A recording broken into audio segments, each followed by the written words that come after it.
This journey started in many strange ways because in many ways I'm quite an eclectic researcher. My first degree was in musicology.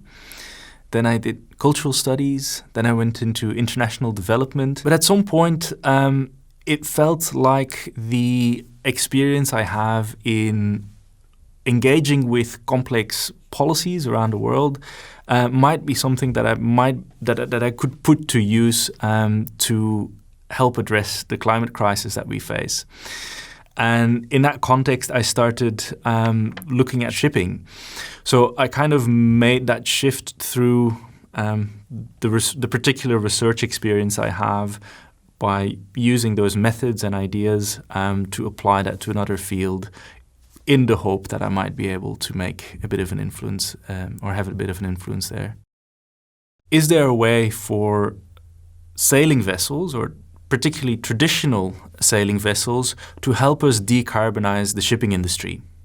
Because it seems quite obvious that ships that use wind for propulsion are carbon neutral. So that's kind of the idea that set me off, because I knew that several such initiatives existed, and I decided to look into them and see what impact they might have. And the challenge there is, how do we decarbonize an industry that transports 90% of everything we consume and is already extremely energy efficient? How do we fully decarbonize an industry like that? What I'm trying to explore is how those initiatives that we call prefigurative, in the sense that they're tiny initiatives that try to build a model for where we would like the world to go, how those prefigurative initiatives kind of map onto the regulatory context that we see for this industry. The tension between those regulations, or the lack thereof, and the prefigurative initiatives that exist. Methodologically speaking, my approach to this project is something that I would call an anthropology of policy, or a policy ethnography.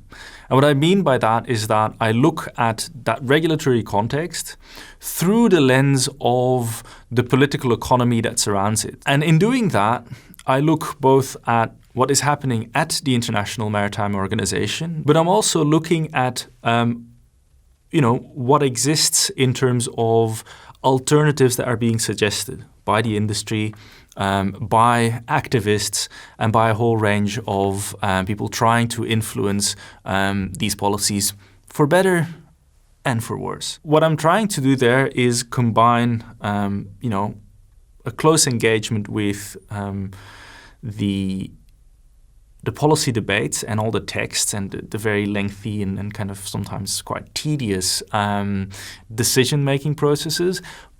But because I honestly believe that research should be exciting for the researcher as well, I also look into what these initiatives are actually doing. And I sailed along with one of those sailing cargo vessels in an attempt to understand how that actually works.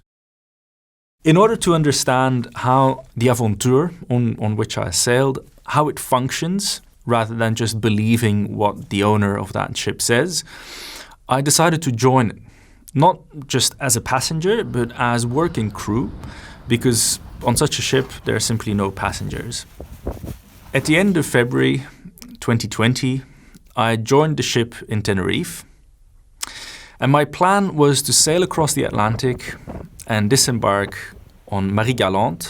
That trip should have taken about 3 weeks, but as 2020 was 2020, that all panned out rather differently. Because halfway our crossing, we received a satellite email from the ship owner saying, "The world as you know it no longer exists, and you will not be able to go ashore in Marie Galante. In fact, that stop has been cancelled because no ship is allowed to dock." At that point, it became very, very clear that our or my stint on board at least, which was meant to have been only 3 weeks, would take about 5 months, because I would have to stay on board all the way back to Germany, where the ship and the company that owns it are based. And that was basically my first lockdown, but also a surprisingly long stint of fieldwork. I joined particularly with the question of how is it to do research in such a closed environment? Because when you're at sea, of course, no one can leave. So that raises questions around how do you get consent of everyone to participate in your work, but also how do you deal with the fact that neither you as the researcher nor any of your participants can ever leave until you get to port. Because of how the shipping industry works, you're never 100% sure who will be on board until the day that you leave. Also, how do you deal with privacy? What things that happen on board are relevant for your research, and which things are simply a personal matter? There are plenty of things that I've seen and that people have told me and that I've experienced on board that would normally not be part of any research project. The little curtains that we had in our bunks were meant to give us the illusion of privacy, but I had to create different curtains to kind of ensure, make sure that, my fellow crew understood that not everything they said or did would be part of my research. Even though they gave me permission, that would be still quite unethical.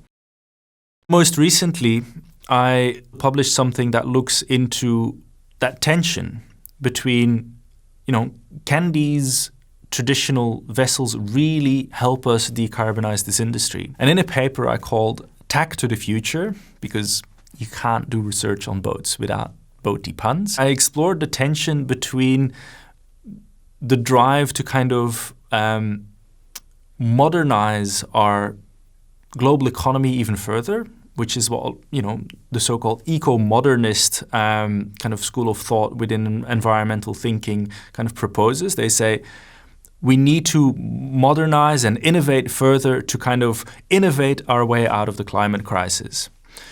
Some people are saying that that's how we can use sailing vessels as well. But the vessel I was on and the initiative that I looked into, alongside some others that exist, actually say something quite different. And they say, we need to degrow our economy. We need to make it smaller, and we need to make sure that, we consume less and we ship less, and that's part of the solution, because we can ship things under sail, but we can never keep up with the growth of the shipping industry, which is set to triple by 2050. I'm in the process of finalizing a book manuscript. I've also been quite lucky in obtaining some funding so I can continue working on this, because the challenge that we face in this regard is far from resolved.